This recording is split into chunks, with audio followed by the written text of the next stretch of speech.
El mensaje era para Pablo.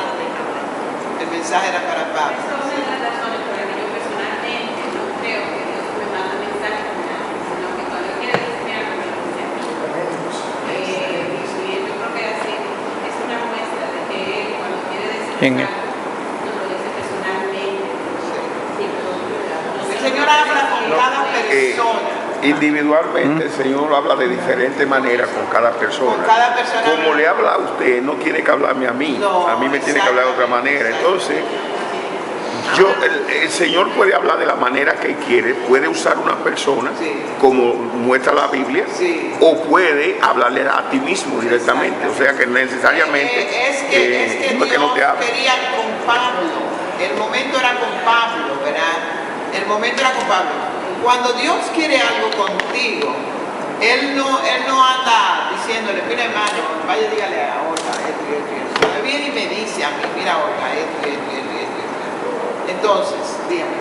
Sí, que el Señor más bien lo que está haciendo ahí, entre otras cosas, podemos decir que era más bien sellando lo que era el llamado que estaba haciendo a Pablo para ser apóstol. Sí.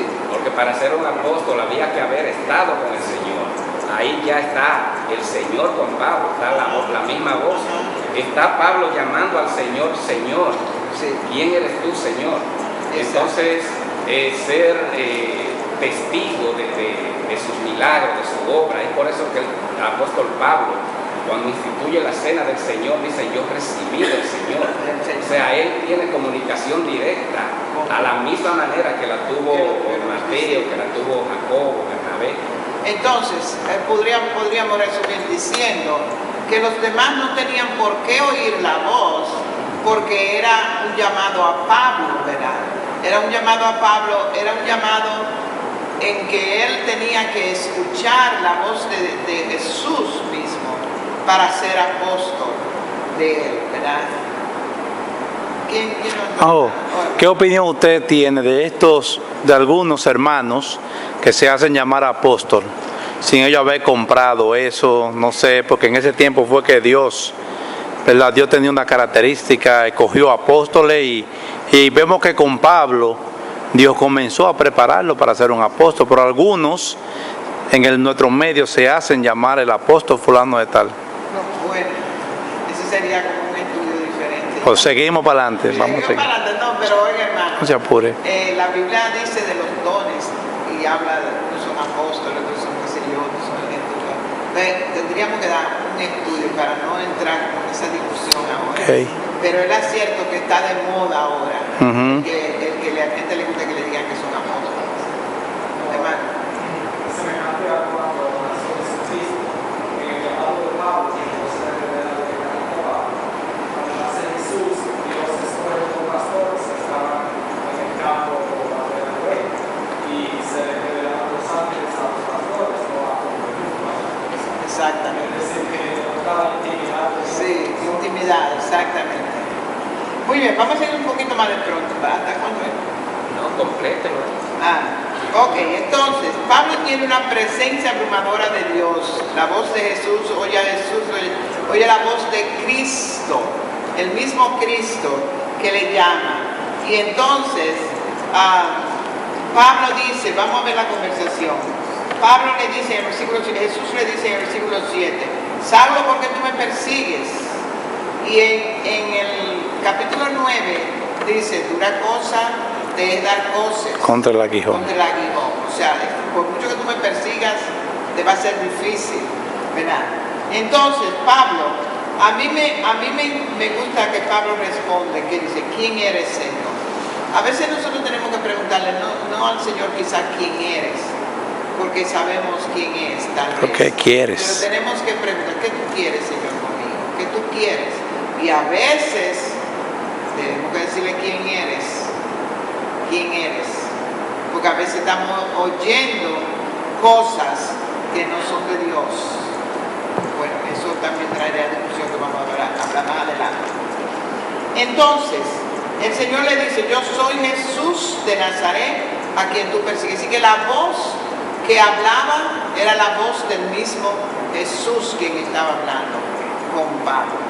Y entonces Pablo dice que, bueno, ya vimos sobre el versículo 9. Ahora el versículo 10 es interesante, porque Pablo dice, no solamente le dice quién eres, pero le dice Señor. ¿Quién lo conoce? Así que lo estaba conociendo. ¿Quién eres? ¿Quién eres, Danilo? ¿Quién eres, Danilo? Háblame.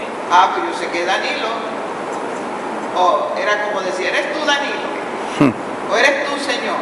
¿Quién eres? Y el versículo 10 dice que Pablo le dice, ¿qué haré, Señor? ¿Qué haré? Nuestra actitud debe ser siempre abierta. Señor, ¿qué hago? ¿Qué hago? ¿Qué tú quieres que yo haga? ¿Cómo tú quieres que yo lo haga? ¿Cuándo tú quieres que yo lo haga? ¿Dónde tú quieres que yo lo haga? Etcétera, etcétera. Y entonces Jesús le dice, levántate y vete a Damasco y allí te va a decir lo que está ordenado que haga. Y ahora Pablo tuvo una consecuencia física. ¿Cuál fue? Ceguera. Perdió la vista, se quedó ciego. A veces tenemos que tener retorsiones, ¿verdad? Para poder nosotros entender que Dios nos está hablando y que quiere usarnos. El Señor Dios, Él hace las cosas como Él quiere. Leíamos ayer en Éxodo, creo 31, que el Señor da el conocimiento, da el entrenamiento, te da la ciencia, te da el arte y te capacita. Para Él poder capacitarlo, lo primero que hizo fue traer una ceguera momentánea de 3 días, me parece. Una cosa interesante, No, yo digo que también es interesante ver que cuando Saulo está persiguiendo la iglesia, él va rumbo hacia dónde? Hacia Damasco. Pero ahora en el versículo 10, cuando el Señor lo encomienda a una misión, ¿qué es lo que le dice? Levántate. Lo manda y ve para Damasco. A Damasco. O sea, Pero ahora- va a Damasco, pero no va con el plan original, sino va ahora dirigido. Oh, gloria a Dios. Tú, ya lo que tú llevabas, la idea tuya cambia. Ahora tú vas a ir a Damasco, pero a cumplir con lo que yo Te mando. Allí se te va a decir. Y recuerdan ustedes que usó Ananías una cosa es que esa luz que Pablo vio tenía que cegar.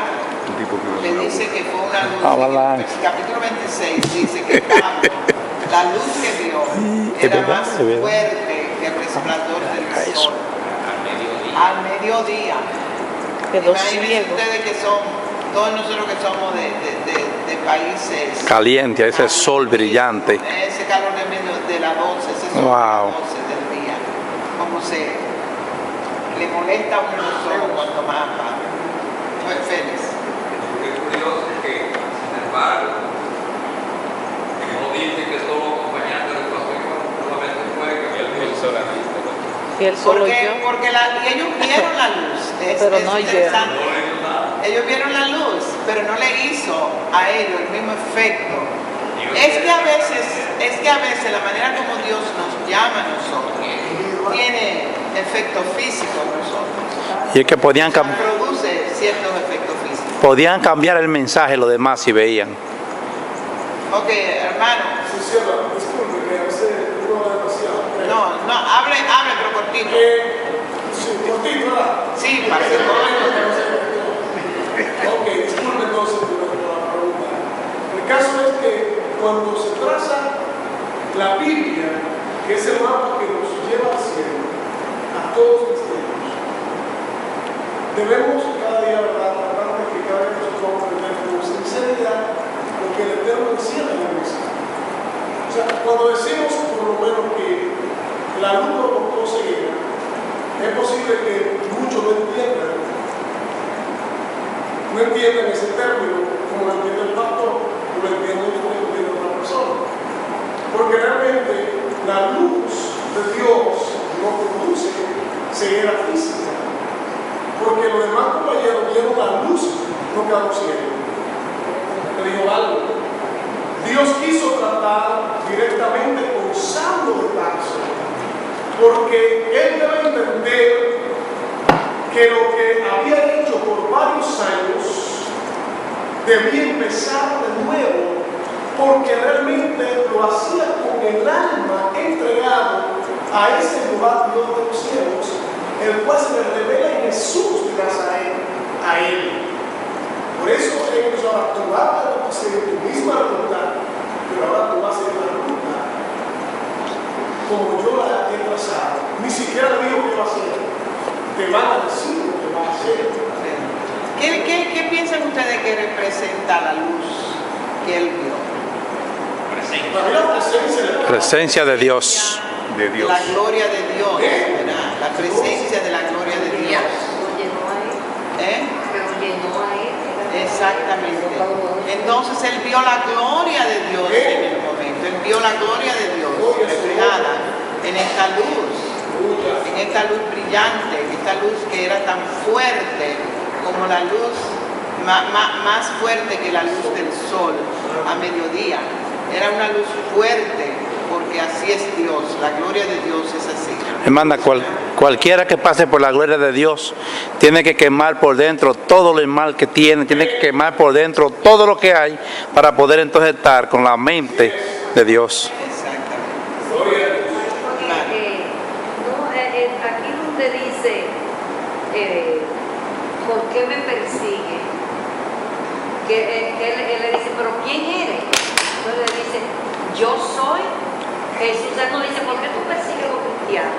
¿Por qué tú perseguiste? Sino que Jesús le dice, ¿por qué me persigues?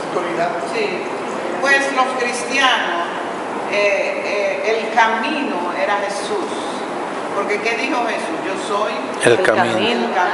La verdad y la vida. El camino era Jesús. Y Jesús y Pablo iba precisamente a perseguir a los del camino. Es decir, a perseguir a los cristianos. Cuando los cristianos tienen persecución por ser cristianos, están persiguiendo a la gente a Jesús, ¿verdad? Porque somos representantes de Cristo. Entonces eso era lo que quisieron quitarse. Bueno, un poquito más rápido y tenemos para poder terminar.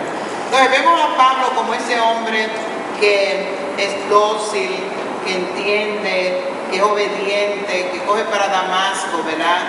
Que no le importa, dice que los compañeros que andaban con él lo tuvieron que agarrar para llevarlo a Damasco, ¿verdad? Porque quedó ciego completa, entonces quedó incapacitado, ciego. Pero de todas maneras, aunque él no entendía lo que estaba pasando, sí entendió que era el Señor Jesús quien estaba hablando con él y él necesitaba obedecer. Amén. La obediencia es la principal característica del cristiano. El cristiano tiene que obedecer lo que dice la Biblia, obedecer los mandatos del Señor. No solamente para el trabajo en la obra, pero también para la vida cristiana, para vivir de acuerdo a como el Señor quiere que vivamos.